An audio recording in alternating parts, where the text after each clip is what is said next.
సామాజిక తెలంగాణ నిర్మాణంలో బీసీ రిజర్వేషన్లు కీలక అడుగన్నారు ప్రొఫెసర్ కోదండరాం. మంచిర్యాలలో తెలంగాణ జనసమితి ప్లీనరీని హాజరయ్యారు. తొలుత అందశ్రీకి నివాళులర్పించారు. ప్రజాస్వామ్యంలో ప్రజలు భాగస్వామ్యం పెంచడంలో రిజర్వేషన్లు కీలకమని కోదండరాం అన్నారు. 9వ షెడ్యూల్ ప్రకారం రాజ్యాంగ సవరణ చేపట్టి బీసీల రిజర్వేషన్లు అమలు చేయాలని డిమాండ్ చేశారు.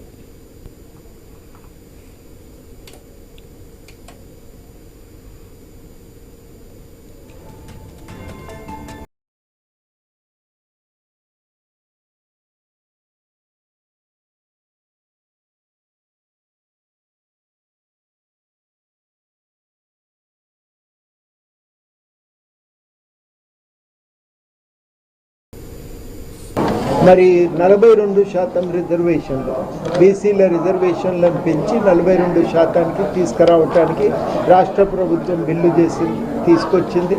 ఆ బిల్లులు ఇవాళ రాష్ట్రపతి దగ్గర పెండింగ్లో ఉన్నాయి. రాష్ట్ర ప్రభుత్వం ఏం కోరిందంటే వాటిని 9వ షెడ్యూల్లో జోడించాలి.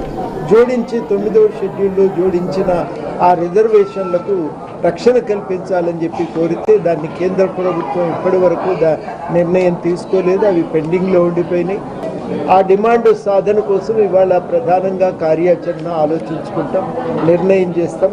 ఇవి కొన్ని ప్రాంతాల్లో ఉన్న ఇతర కీలకమైన సమస్యలతో పాటు వీటి గురించి ప్రధానంగా చర్చ చేస్తాం.